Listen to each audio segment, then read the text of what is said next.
कोल्हापूरच्या राजकारणात आणि सहकार क्षेत्रात महत्त्वाच्या मानल्या जाणाऱ्या गोकुळ दूध संघाच्या निवडणुकीच्या पार्श्वभूमीवर एक मोठी घडामोड घडली आहे।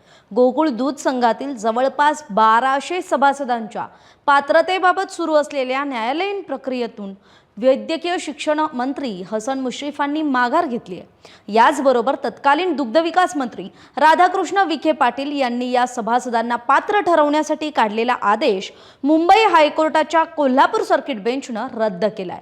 त्यामुळे आता या 1200 सभासदांचं नेमकं काय होणार आणि मग त्यांची पुन्हा पडताळणी होणार का असे प्रश्न उपस्थित झालेत। या प्रकरणात खरं तर कोल्हापूरच्या आजरा तालुक्यातील वडक शिवाले इथल्या प्रकाश बेलवाडे यांनी न्यायालयात याचिका दाखल केली होती। मागील सुनावणीत राज्य सरकारला प्रतिज्ञापत्र सादर करण्याचे आदेश देण्यात आले होते।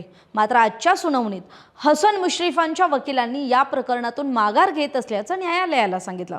यानंतर न्यायालयानं महत्त्वाचा निर्णय देताना विखे पाटील आणि संबंधित अधिकाऱ्यांचे आदेश रद्द केले। मात्र एकीकडे हा निर्णय देताना न्यायालयानं गोकुळ दूध संघाच्या आगामी निवडणुकीला स्थगिती देण्यास मात्र नकार दिलाय। त्यामुळे निवडणूक प्रक्रिया सुरू राहण्याचा मार्ग मोकळा झालाय। तरी सुद्धा 1200 सभासदांचं पुढे काय होणार, त्यांना वगळून या निवडणुका होणार का, याचा निर्णय मात्र आता राज्य सरकार आणि दुग्ध निबंधक यांच्यावर सोपवण्यात आलाय। याच निर्णयांचा आणखी एक मोठा परिणाम म्हणजे या संबंधित 1200 सहकारी संस्थांवर लिक्विडेटर नेमण्याचे आदेश देण्यात आलेत, म्हणजे प्रशासक नेमण्याचे आदेश देण्यात आलेत। त्यामुळे लवकरच या संस्थांच्या कारभारावर प्रशासकीय नियंत्रण येण्याची शक्यता व्यक्त केली जाते।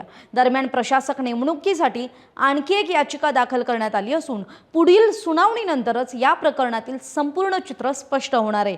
एकूणच कोल्हापूर सर्किट बेंचच्या निर्णयामुळे गोकुळ दूध संघाच्या निवडणुकीचा मार्ग मोकळा झाला असला तरी 1200 सभासदांच्या मुद्द्यावरची अनिश्चितता अजूनही कायम असल्याचं दिसून येत आहे। विशेष म्हणजे यंदाची गोकुळची निवडणूक ही थोडीशी वेगळी आहे। यात पहिल्यांदाच 25 संचालकांची निवड होणार आहे आणि त्यात आता हे 1200 नवे सभासद सदस्य जोडले जातात की पूर्वीचीच मतदार संख्या सभासद संख्या ही कायम राहते, हे मात्र राज्य सरकार आणि दुग्ध निबंधकांच्या निर्णयावर ठरणार आहे।